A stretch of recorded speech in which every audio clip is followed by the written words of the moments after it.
Hello दोस्तों, आप सभी का स्वागत है मेरे यूट्यूब चैनल पे। आज हम लोग क्लास 9th का सिविक्स का चैप्टर 1 पढ़ रहे हैं बच्चों, जिसमें हमें पढ़ना है लोकतंत्र का क्रमिक विकास। यानी कि हम लोग को इस चैप्टर में क्या पढ़ना है बच्चों? लोकतंत्र का क्रमिक विकास। अब इस चैप्टर को शुरू करने से पहले सबसे पहले तो हमें यह समझना है कि लोकतंत्र होता क्या है और उसका क्रमिक विकास यानी कि वो डेवलप कैसे किया, धीरे धीरे लोकतंत्र किस प्रकार से बढ़ते गए, इसका विकास कैसे होते गया लोकतंत्र का, इसके बारे में इस चैप्टर में बहुत ही डिटेल से पढ़ने वाले हैं। ठीक है, तो आइए सबसे पहले समझने का प्रयास करते हैं। जैसा कि बच्चों आप क्लास 9th में आ चुके हैं, तो आप ये जो टर्म है लोकतंत्र, इससे आप भली भांति परिचित होंगे। ये तो आपको पता ही होगा कि लोकतंत्र किसे कहते हैं। जैसा कि आपको पता होगा कि दुनिया में जब पॉपुलेशन होगा तो उसको कंट्रोल करने के लिए क्या होती है? सरकार होती है। ठीक है, जितने भी कोई भी क्षेत्र है वहां पे कोई भी क्षेत्र में लोगों की जनसंख्या होगी, उस जनसंख्या को नियंत्रित करना, उनकी जरूरतों को पूरा करने के लिए क्या होती है? हर एक क्षेत्र में एक सरकार होती है, एक गवर्नमेंट होती है। और यहाँ पे कौन लोग सरकार चलाएंगे, किस प्रकार से रूल किया जाएगा, ये जनता जो है वो किसके द्वारा रूल किया जाएगा, ये अपना अपना मेथड है, एक अलग अलग तरीका है। जैसे किसी भी क्षेत्र में राजा का शासन हो सकता है, इस क्षेत्र पे के लोग मिल करके अपने बीच में उनके अपने बीच से क्या है, एक को राजा चुन लिया और वही राजा जो है अपना क्या करता रहेगा? रूल करता रहेगा उस पूरे के पूरे क्षेत्र पे, वहां की जनता के ऊपर क्या करता रहेगा? शासन करता रहेगा। अच्छा, राजतंत्र जो होता है उसकी एक खासियत है। राजतंत्र की खासियत क्या है बच्चों? कि अगर कोई एक बार राजा बन गया तो अगला जो राजा बनेगा, यानी कि अभी जो करेंट मतलब अभी वर्तमान में जो राजा है, उनके बाद अगला राजा कौन बनेगा, ये कौन डिसाइड करता है? ये राजा ही डिसाइड करता है। और खास करके अगर बात करें राजतंत्र में होता क्या कि अगर राजा की मृत्यु के बाद अगला राजा कौन बनेगा, तो उसका जो एल्डर सन होता है, ऐसा जनरली देखा गया है कि उसका बेटा बनता है, यानी कि उसी की फैमिली से कोई राजा बनेगा। तो यहाँ पे बाहरी यानी कि अगर बात करें राजा के फैमिली को छोड़ करके दूसरा कोई इस एरिया का राजा नहीं, यानी कि इस एरिया पे दूसरा कोई रूल नहीं कर पाएगा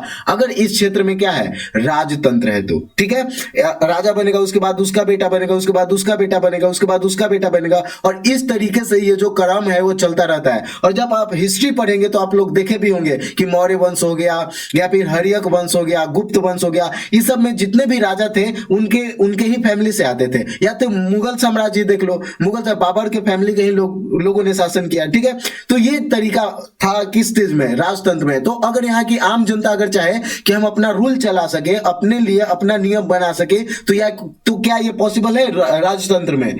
आप बताइए, बिल्कुल भी पॉसिबल नहीं है। क्यों? क्योंकि राजतंत्र में राजा रूल कौन करेगा? राजा ही करेगा, राजा के बाद राजा का बेटा करेगा। ठीक है, तो ये हुआ राजतंत्र। उसी तरीके से एक तरीका होता है जिसे बोलते हैं शासन करने का, वो है डिक्टेटरशिप या मिलिट्री रूल बोलते हैं। इसमें क्या होता है कि जैसे मान लो किसी भी एरिया में जैसे राजा ही हो गया, या फिर कहीं मान लो डेमोक्रेसी है, तो वहां पे डेमोक्रेसी को हटा करके या राजतंत्र को हटा करके अगर वहां का सेना रूल करने लगे और जनता को परेशान करने लगे, जनता की जरूरतों को न ध्यान में रख करके वहां का जो मिलिट्री है वो अपने लिए शासन करने लगे, मिलिट्री जनरल जो है अपने फायदे के लिए शासन करने लगे, तो वो क्या कहलाता है? एक तरीके का डिक्टेटरशिप भी होता है, मिलिट्री शासन जिसे बोलते हैं। लेकिन सोच के देखिए कि एक ऐसा एरिया हो, एक ऐसा जगह हो जहां पे जनता रहती है, ठीक है, और अपने लिए जनता यहां की रहने वाली जो जनता है वो अपने लिए क्या करे? अपने लिए जनता की जो भी समस्याएं हैं, जनता किस तरीके से शासन करना चाहती है, जनता अपने लिए क्या क्या नियम बनाना चाहती है, अगर वहां के जो लोग हैं उनको ये छूट मिले और तो वो क्या कर सकते हैं? अपने लिए डायरेक्ट नियम बना ले, तो ये क्या कहलाता है? यही तो लोकतंत्र कहलाता है। मोटे तौर पे देखा जाए तो यही क्या है? लोकतंत्र है। और लोकतंत्र के दो स्वरूप होते हैं, एक क्या बोलते हैं? एक डायरेक्ट डेमोक्रेसी, जिसे एक डायरेक्ट डेमोक्रेसी होता है, एक प्रत्यक्ष लोकतंत्र, और एक होता है अप्रत्यक्ष लोकतंत्र। क्या होता है बच्चों? एक प्रत्यक्ष लोकतंत्र होता है, एक को बोलते हैं प्रत्यक्ष लोकतंत्र। क्या बोलते हैं? एक को बोलते हैं प्रत्यक्ष लोकतंत्र, और दूसरा तरीका होता है बच्चों जहां पे जनता अपने लिए खुद शासन बना सके, उसे बोलते हैं अप्रत्यक्ष लोकतंत्र। क्या बोलते हैं बच्चों? अप्रत्यक्ष लोकतंत्र। अब देखो, यानी कि लोकतंत्र है का शासन करने का एक तरीका है। लोकतंत्र क्या है बच्चों? गवर्नमेंट बनाने का एक तरीका है। और ये दो तरीके के होते हैं। लोकतंत्र जो है वो दो तरीके का, एक होता है प्रत्यक्ष लोकतंत्र जहां पे जनता डायरेक्ट अपने लिए मिल बैठ करके नियम बना ले और ये स्वीकार कर ले कि हाँ हम लोग मिलजुल करके इस नियम के ऊपर काम करेंगे, हमारे लिए ही जैसे कोई भी डिसीजन है वो हम अपने लिए ले रहे हैं। डायरेक्ट अगर जनता अपने एरिया में अपने लिए डिसीजन लेने लगे तो उस तरीके का जो लोकतंत्र होगा उसे क्या बोलेंगे? प्रत्यक्ष लोकतंत्र। इसे क्या बोलेंगे बच्चों? प्रत्यक्ष लोकतंत्र। और एक ऐसा तरीका जहां पे जनता डायरेक्ट रूल ना करके अपने लिए अपना प्रतिनिधि चुने, अपने लिए अपना प्रतिनिधि चुने एक इलेक्शन के द्वारा, उस चीज को क्या बोलेंगे बच्चों? तो उसे बोलेंगे अप्रत्यक्ष लोकतंत्र। उसे क्या बोलेंगे? अप्रत्यक्ष लोकतंत्र। तो लोकतंत्र क्या होता है ये समझ में आया। राजतंत्र क्या होता है ये समझ में आया। डिक्टेटरशिप या मिलिट्री शासन क्या होता है ये समझ में आया। और लोकतंत्र क्या होता है ये भी समझ में आया। और लोकतंत्र कितने टाइप के होते हैं? दो प्रकार के। कौन कौन? एक प्रत्यक्ष लोकतंत्र और एक अप्रत्यक्ष लोकतंत्र। और अगर आपको चुनने का मौका मिले बच्चों, अब अभी आप 9th क्लास में, और आप सोचिए कि अगर आपको अपने लिए सरकार चलाने का तरीका चुनने का मौका मिले कि आप राजतंत्र चुनिए या मिलिट्री शासन चुनिए या डिक्टेटरशिप तानाशाही चुनिए या फिर लोकतंत्र चुनिए, तो आप किस चीज को चुनेंगे? आप किस प्रकार की शासन व्यवस्था को पसंद करेंगे? जाहिर सी बात है आप लोकतंत्र को पसंद कीजिएगा। क्यों? क्योंकि लोकतंत्र ही एक ऐसा माध्यम है जिसमें जनता जो है वो अपने लिए अपनी सरकार बनाती है, अपने लिए अपनी सरकार को चुनती है, अपने लिए अपने प्रतिनिधि को चुनती है। और जनता अपने लिए अपनी जरूरतों की, अपनी प्रॉब्लम्स की, समस्याओं का समाधान खुद करती है, उसके लिए खुद नियम बनाती है। इस प्रकार इस प्रक्रिया के द्वारा, यानी कि इस प्रकार की शासन व्यवस्था को छोड़ करके और भी अगर कोई अच्छा व्यवस्था हो सकता है तो अभी वर्तमान में देखा जाए तो डेमोक्रेसी क्या है? सबसे शानदार और सबसे बहुत ही क्या है? मजबूत बोला जाए, जनता को पसंद की जाने वाली वर्ल्ड में जो शासन करने का तरीका है वो बच्चों लोकतंत्र ही है। क्या है? लोकतंत्र। तो आई होप ये जो लोकतंत्र क्या है इसके बारे में आपका क्लियर हो गया होगा कॉन्सेप्ट कि लोकतंत्र किसे बोलेंगे। अगर हम बात करें परिभाषा के तौर पे देखें कि लोकतंत्र किसे कहते हैं तो आप यहां से देख सकते हैं लोकतंत्र किसे कहते हैं। आप इसको नोट डाउन भी कर सकते हैं, इसको लिख भी सकते हैं। वीडियो को पॉज कर दीजिए और वीडियो को पॉज करके आप इस चीज को, लोकतंत्र का जो डिफिनीशन है इसको लिख सकते हैं। और देखो लोकतंत्र अपने आप में एक बड़ा विस्तृत कॉन्सेप्ट है, इसको समझना थोड़ा क्या है मतलब सिंपल है। अगर अच्छे से फोकस कीजिएगा, अच्छे से समझिएगा तो क्या है ये समझना थोड़ा आसान है। जैसे देखो लोकतंत्र कहते किसे हैं, लोकतंत्र का मतलब क्या हुआ, तो आप यहां पे देख सकते हैं कि लोकतंत्र सरकार का ऐसा स्वरूप है जिसमें शासकों का चुनाव कौन करते हैं? लोग करते हैं। लोकतंत्र क्या है? लोकतंत्र सरकार का ऐसा स्वरूप है जिसमें शासकों का चुनाव, यानी कि जो लोग शासन करेंगे उनका चुनाव कौन करते हैं? लोग। लोग मतलब वहां की जनता करती है, वहां के रहने वाले जो लोग हैं, वहां की रहने वाली जो जनता है वो क्या करती है? अपनी शासकों का चुनाव करती है। तो पहला। दूसरा, अगर हम बोले कि लोकतंत्र और क्या है, तो जो लोकतंत्र है वो लोगों के द्वारा चुने गए जो शासक ही सारे प्रमुख फैसले लेते हैं। यानी कि मान लो ये कोई कंट्री है, क्या है? मान लो ये कोई कंट्री है, इसमें रहने वाले जो लोग हैं अपने शासकों का क्या करते हैं? इलेक्शन करते हैं, चुनाव करते हैं और डिसाइड कर लेते हैं कि ये हमारे लिए क्या होंगे? डिसीजन मेकर होंगे।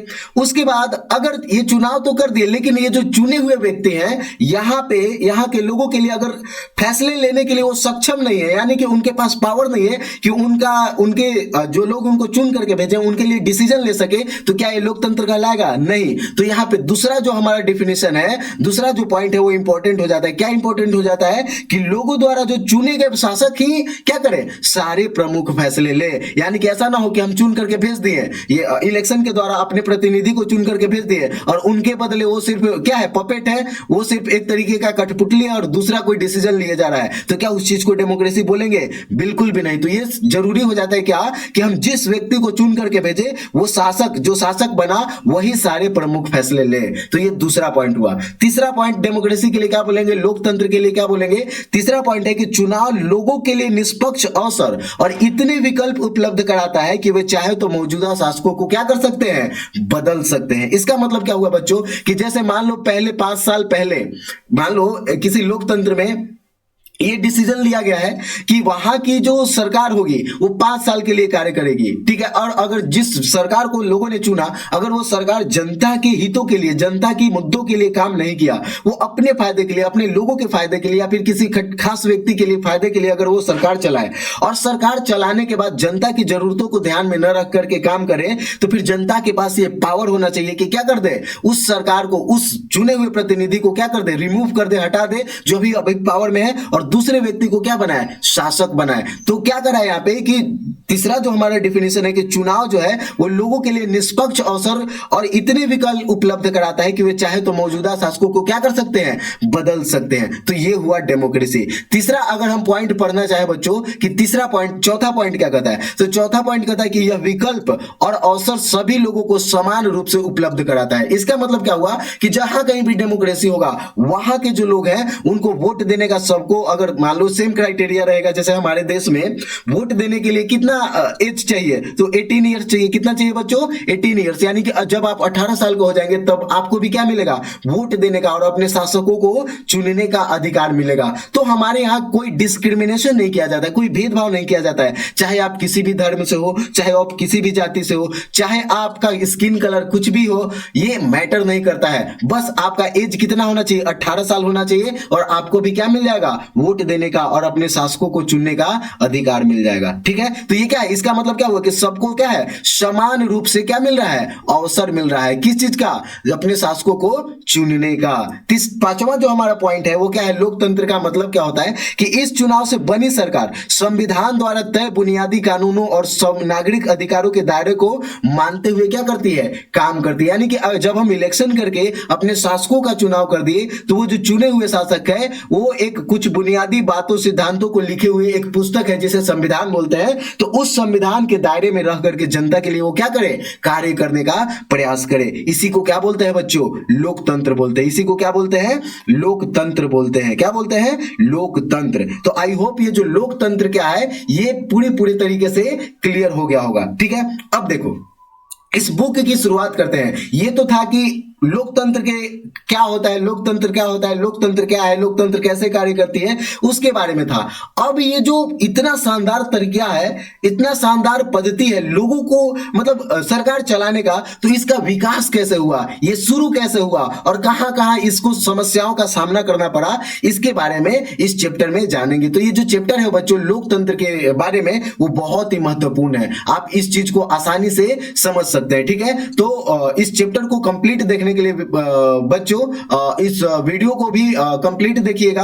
और अभी मेरे चैनल पे न्यू है, मेरे वीडियोस को, ये वीडियो जो है वो पहली बार आप देख रहे हैं, तो प्लीज चैनल को सब्सक्राइब नहीं किया तो चैनल को सब्सक्राइब कर दीजिए, और अच्छा लगे तो अपने दोस्तों के साथ शेयर करना नहीं भूलिएगा, यानी कि अपने दोस्तों को भी इस चैनल के बारे में बताइए, ठीक है। तो आइए शुरुआत करते हैं। देखो कह रहा है क्या कि प्रस्तुत पुस्तक, बोला है क्या कि ये जो प्रस्तुत पुस्तक है लोकतंत्र के सैद्धांतिक एवं व्यवहारिक पक्ष की विवेचना करती है। यानी कि ये जो बुक है वो, इस बुक में आपको क्या मिलेगा, तो लोकतंत्र के बारे में क्या मिलेगा, लोकतंत्र का जो सैद्धांतिक, सैद्धांतिक मतलब जो थ्योरीज है लोकतंत्र की, ऐसा ऐसा होना चाहिए। अगर कोई भी देश अपने आप को लोकतांत्रिक कहलाना चाहता है या चाहती है, तो उसे इन नियमों का, इन सिद्धांतों को क्या करना पड़ेगा, फॉलो करना पड़ेगा। तो वो है सिद्धांतिक, यानी कि हम इस बुक में लोकतंत्र के क्या सिद्धांत है उसके बारे में भी, लोकतंत्र के क्या थ्योरी है, लोकतंत्र अगर कोई कंट्री अपने आप को लोकतांत्रिक कहलाना चाहता है, लोकतंत्र लाना चाहता है, तो उसे कौन कौन से नियमों का पालन करना पड़ेगा उसके बारे में। प्लस में जब उन नियमों को पालन किया जाएगा, यानी कि जब भी कोई कंट्री उन नियमों को अपने यहां इंप्लीमेंट करेगा,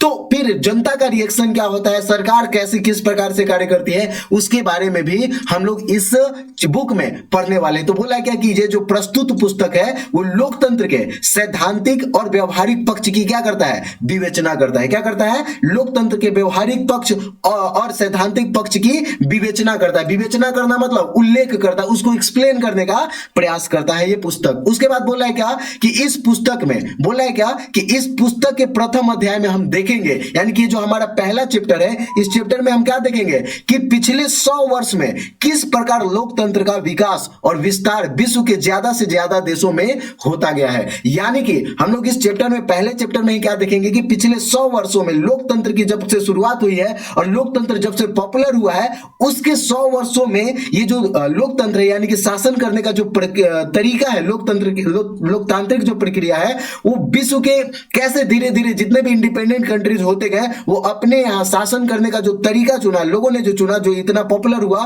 वो कौन था? लोकतंत्र था। उसके पीछे रीजन क्या था कि सारी जनता चाहती है कि हमारे यहाँ भी लोकतंत्र हो, और बहुत सारे देश अपने आप को लोकतांत्रिक दिखाना चाहते हैं। भले वो सैद्धांतिक रूप से लोकतांत्रिक है या नहीं है, ये तो डिपेंड करता है, लेकिन वो अपने आप को क्या बताते हैं कि हम क्या है, हम भी लोकतंत्र हैं, क्योंकि लोकतंत्र है ही इतना शानदार अगर अच्छे तरीके से इंप्लीमेंट किया जाए तो। ठीक है, तो अब कह रहा है क्या कि आप देखेंगे कि आज भी विभिन्न देशों में लोकतंत्र को चुनौतियों का क्या करना पड़ रहा है, सामना करना पड़ रहा है। यानी कि इस चैप्टर में जब आप पढ़िएगा तो देखिएगा कि जिन जिन देशों में लोकतंत्र है वहां पे भी कुछ लोग ऐसे हैं जो जहां से लोकतंत्र को खत्म करना चाहते हैं, लोकतांत्रिक व्यवस्था को समाप्त करना चाहते हैं। तो हम लोग इस वीडियो में देखेंगे, इस चैप्टर में देखेंगे कि कौन कौन से देश ऐसे हैं जहां पे लोकतंत्र को क्या करना पड़ रहा है, चुनौतियों का यानी कि प्रॉब्लम्स, चैलेंजेस को सामना करना पड़ रहा है, एवं विभिन्न देशों में लोकतंत्र की समाप्ति एवं पुनर्स्थापना हो रही है। यानी कि जहां पे पहले लोकतंत्र था, कुछ कुछ देश ऐसे हैं जहां पे पहले लोकतंत्र था और धीरे धीरे करके लोकतंत्र को क्या कर दिया गया, समाप्त कर दिया गया। वहां पे मिलिट्री शासन आ गया या तानाशाह कोई आ गया जो रूल करने लगा, जनता को परेशान करने लगा। तो वो कौन कौन से ऐसे देश थे उनके बारे में भी समझेंगे। और जहां कहीं भी लोकतंत्र की समाप्ति हो गई, मिलिट्री रूल आ गया, डिक्टेटरशिप आ गया, लेकिन लोगों को लोकतंत्र के प्रति इतनी निष्ठा थी कि उन लोगों ने क्या कर दिया, अपने यहां से जो तानाशाही, जो लोकतंत्र को हटाया था, जो मिलिट्री शासन लोकतंत्र को हटाया था, उसको वहां की जनता ने अपने लंबे संघर्ष के द्वारा, लंबी कुर्बानियों के द्वारा अपने यहां क्या किया, लोकतंत्र की पुनर्स्थापना किया। क्या किया, फिर से अपने यहां लोकतंत्र लेकर के आया। ठीक है, तो ये जो वीडियो है वो बहुत ही शानदार है, ये जो चैप्टर है बहुत ही क्या है, अमेजिंग फैक्ट से भरा हुआ है। तो प्लीज वीडियो को कंप्लीट देखिएगा। ठीक है, आगे देखते हैं। इस प्रथम अध्याय में यानी कि ये जो चैप्टर है इसमें विश्व के विभिन्न क्षेत्रों में लोकतांत्रिक व्यवस्था की समाप्ति एवं पुनर्स्थापना से संबंधित कई उदाहरण दिए गए हैं। यानी कि जब इस चैप्टर को पढ़िएगा तो हमें क्या मिलेगा कि विश्व के विभिन्न क्षेत्रों में लोकतांत्रिक व्यवस्था की समाप्ति हुई एवं उसकी पुनर्स्थापना हुई, उससे उसके कई एग्जाम्पल्स यहां दिए गए हैं। ठीक है, और बोला है क्या कि इन उदाहरणों से आप समझ पाएंगे कि लोकतंत्र की स्थापना हेतु विभिन्न देशों में लोगों को कितना संघर्ष करना पड़ा है। इस अध्याय के अध्ययन के पश्चात आप लोकतंत्र की कुछ सामान्य विशेषताओं को भी पहचान कर सकेंगे। यानी कि आप देखेंगे जैसे कुछ विशेषता बताया जाएगा, जैसे अगर फॉर एग्जांपल बात करें कि सरकार, वहां की जो सरकार है, अगर वहां कोई डिसीजन लेने जा रही है तो वहां की जनता से अगर पूछ रही है कि हम क्या डिसीजन ले, या फिर ये जो डिसीजन लेने जा रहे हैं उस पे जनता की क्या राय है, उनकी राय जान करके अगर कोई डिसीजन ले रही है तो वो जो विशेषता है इसको क्या हम डेमोक्रेटिक बोलेंगे या अनडेमोक्रेटिक बोलेंगे, लोकतांत्रिक बोलेंगे या अलोकतांत्रिक बोलेंगे, इसके बारे में है। ठीक है, आप जब इस चैप्टर को पढ़ लीजिएगा तो ये समझ पाइएगा कि ये जो विशेषता है ये लोकतांत्रिक विशेषता है या अलोकतांत्रिक विशेषता है। ठीक है, हम यहाँ भारत के पड़ोसी राज्यों में लोकतंत्र की स्थापना, पुनर्स्थापना से संबंधित कुछ उदाहरण भी प्रस्तुत कर रहे हैं। अध्याय के अंत में हमने यह देखने का प्रयास किया है कि क्या वैश्विक स्तर पर लोकतंत्र संभव है कि पूरे विश्व में ही क्या स्टैब्लिश हो जाए, लोकतंत्र स्थापित हो जाए। और बोला है क्या कि आधुनिक विश्व में लोकतंत्र के विस्तार के स्वरूप को समझने से पहले हम यह जानने की कोशिश करें कि लोगों को अपने देश में लोकतांत्रिक व्यवस्था की स्थापना हेतु कितना संघर्ष करना पड़ा। समय के साथ लोकतंत्र की व्यवस्था किस प्रकार पुनर्स्थापित हुई, इस हेतु दक्षिण अमेरिकी महाद्वीप के प्रमुख देश चिली के घटना चक्र तथा 1980 के पोलैंड की घटना को देखें। यानी कि किस प्रकार से एक देश में लोकतंत्र को खत्म किया जाता है और फिर वहां के जो लोग हैं वो अपनी लंबी कुर्बानियों के द्वारा अपने देश में लोकतंत्र को किस प्रकार से स्थापित करते हैं, पुनर्स्थापित करते हैं, इसको हम लोग देखेंगे दो घटनाओं से। और पहला जो देश का हमारे यहाँ जिक्र है उस देश का नाम क्या है, उस देश का नाम चिली है। कौन सा देश है बच्चों, चिली। ठीक है, मैप में हम आपको दिखाएंगे कि चिली देश है कहां पे, और ये तो आपको पता ही होगा कि दक्षिणी अमेरिकी महाद्वीप का एक देश है चिली। ठीक है, और दूसरा हम लोग देखेंगे पोलैंड के बारे में भी पढ़ेंगे कि पोलैंड में किस प्रकार से लोकतंत्र की पुनर्स्थापना होती है। ठीक है, तो आइए आप पिक्चर में देख लेते हैं इस मैप में कि चिली है कहां पे। तो जैसा कि आपको पता होगा ये कौन सा महादेश है, ये दक्षिणी महादेश है, सॉरी दक्षिण अमेरिकी महादेश है। कौन सा महादेश है, दक्षिण अमेरिकी महादेश है। और दक्षिण अमेरिकी महादेश का अगर सबसे बड़ा देश अगर बात करें कि एक कंट्री है जो फेमस कंट्री जिसका क्या नाम है ब्राजील, तो ब्राजील भी दक्षिण अमेरिका में ही मिलता है। पराग्वे हो गया, अर्जेंटीना हो गया, बोलीविया हो गया, ठीक है, ये सब उरुग्वे हो गया, ये सब कंट्रीज जो है वो कौन से देश के, कौन से महादेश के हैं, दक्षिणी अमेरिका महादेश के। और इसी में से एक आप देखिएगा वेस्टर्न कोस्ट साइड में प्रशांत महासागर के पश्चिमी पश्चिमी किनारे पे अगर देखा जाए तो ये एक देश है जिसका नाम क्या है, चिले नाम है। देख सकते हो ये पूरा का पूरा देश कौन सा है, चिले। और चिले का कैपिटल कौन सा है, सेंटियागो। चिले का कौन सा, चिले देश का जो कैपिटल है उसका क्या नाम है, सेंटियागो। और चिले जो देश है वो क्या है, दक्षिणी अमेरिकी महादेश के पश्चिमी हिस्से पे स्थित है। कौन सा देश, चिले देश स्थित है, ठीक है। तो इसी देश में हम लोग देखेंगे कि किस प्रकार से लोकतंत्र को खत्म किया जाता है और फिर यहाँ की जनता जो अपने यहाँ लोकतंत्र को कैसे पुनर्स्थापित करती है, इसके बारे में समझेंगे, ठीक है। तो आइए शुरुआत करते हैं। और आगे बढ़ने से पहले इस वीडियो में इतना ही रहने देते हैं। नेक्स्ट वीडियो में हम लोग पढ़ेंगे इस स्टोरी को कि कैसे किस प्रकार से स्थापित की जाती है, ठीक है। लंबा थोड़ा वीडियो हो जाएगा, इसलिए इस वीडियो को यहीं रोकते हैं। अगले वीडियो में हम लोग सीखेंगे कि दक्षिणी अमेरिकी महाद्वीप में चिली में किस प्रकार से लोकतंत्र की पुनर्स्थापना होती है, कैसे खत्म किया जाता है और कौन लोग हैं जो चिले में लोकतंत्र को पुनर्स्थापित करने में मदद पहुंचाते हैं, ठीक है। तो मिलते हैं बच्चों नेक्स्ट वीडियो में, तब तक के लिए धन्यवाद, टेक केयर। और हाँ, वीडियो के अंत होने पे आप कमेंट बॉक्स में कमेंट करके जरूर बताइएगा कि ये वीडियो आपको कैसा लगा, ठीक है।